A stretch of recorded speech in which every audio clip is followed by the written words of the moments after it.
All right, let's jump right in. We're going to tackle a really strange puzzle today, one that kind of defines our modern world.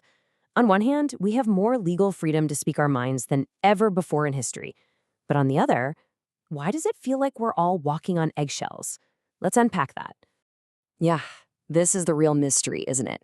The law says go. It gives us the green light. But something, this invisible force, is just slamming on the brakes. So what is it? What's making us all pause, second guess ourselves? And a lot of the time, just decide to stay quiet. Okay, so our first piece of this puzzle is looking at this huge gap, the one between what the law says and what we actually do. So check this out. On one side, you've got the law, and legally, the whole system is set up to protect even speech that's offensive or shocking or just plain unpopular. But then there's reality. And in reality, people are constantly avoiding saying things because they're worried about the social fallout, right? Or what it might mean for their job. It's the ultimate theory versus practice problem. And this right here is the key. Think about it.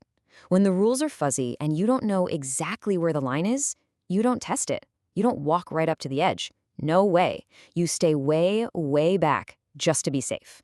And that massive space, that buffer zone between what's perfectly legal to say and what we feel safe saying, that's where the real control is happening.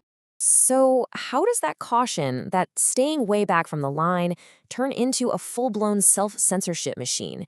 Well, it all starts inside our own heads. This whole thing has a name. It's called the chilling effect.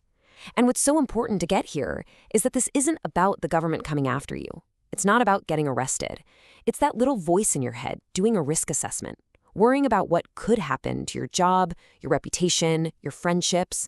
And that fear is what makes you hit the delete button, even when you've done nothing illegal. So what's the fuel for this engine? It's just uncertainty. It's that nonstop inner voice asking questions like, how are people going to take this? Will they get the context? Could this stupid joke I'm about to make get me fired in 5 years? It's this thick fog of what-ifs that basically pushes us to just not say anything at all. It used to be that the big question you'd ask before saying something controversial was pretty straightforward. But that's not really the question we ask ourselves anymore, is it? Now the question is way more personal. Is this even worth the hassle, Is it worth the arguments, the social media drama, the headache at work? We've gone from a legal question to a social one. It's a whole different ballgame. And here's why this is so sleeky. When you decide to bite your tongue, it doesn't feel like you're being censored. It feels like you're being smart. It feels responsible, adult, like you're just managing risk. And because it feels so sensible, it becomes this incredibly effective, almost invisible way of controlling what people say. Okay, but this isn't just about us as individuals. This way of thinking scales up big time. So let's look at what happens when whole institutions start getting stared too. And this is a really important shift. You and I might ask, is this worth the hassle? But an institution, like a company or a university, they ask a different question. They ask, could this become a problem? And let me tell you, could this become a problem is a much, much lower bar. It invites way more caution. Because when you're managing risk for a big organization, the safest answer to could this be a problem is pretty much always yep. So they don't wait for things to blow up. They just get ahead of it. They cancel the event. They pulled a post. They uninvite the speaker. They do whatever it takes to avoid a PR nightmare. It's all about proactive caution. And what happens? Well, you get this quiet but absolutely massive transfer of power. The job of deciding what speech is acceptable moves out of the courts and into the boardroom. It's now HR, PR, and brand managers who are making the calls. And their job isn't to protect free expression. Their job is to protect the brand from risk. So what are these consequences exactly? What is everyone so afraid of if it's not the law? This brings us to a really key difference, the difference between punishment from the state and punishment from, well, everyone else.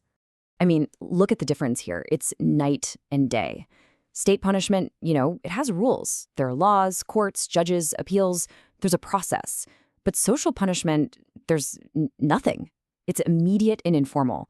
One minute you have a contract, the next it's gone. An invitation disappears. You're just shut out. It's basically a conviction without a trial. And this whole system runs on vague language. Think about words like problematic or harmful or inappropriate. What do they actually mean? Nobody really knows. They're totally subjective. And when the rules are that fuzzy, it gives all the power to the most anxious person in the room, right? Everyone else is forced to play it super, super safe. So what's the end game here? What is the actual cost of all this silence? Let's talk about the real price we pay for this quiet, sensible world we're building. It really comes down to this. Free speech isn't gone. It's not illegal. It's just become expensive. Really expensive. There's a price you might have to pay, socially and professionally, for speaking your mind. And the simple fact is, not everyone has the resources to pay that price. So who can afford it? Well, if you have tenure or a super secure job or a big platform, you can probably take the hit. But what if you're a freelancer or just starting out in your career, or frankly, anyone who can't afford to lose their job? For those folks, the risk is huge. The cost of speaking up isn't just a bad week online. It could be their entire livelihood. And this might be the most dangerous part of the whole thing. If the government passes a law banning speech, it's obvious. It's a clear target you can fight against. But how do you fight a system that's made up of thousands of separate, sensible decisions made behind closed doors? It's a kind of control that's almost impossible to pin down, because it's disguised as just being prudent. It makes you wonder if we're even having the right debate. Maybe the biggest force shaping what we can and can't say today isn't the law at all. Maybe it's just fear. I think this quote really puts a fine point on it.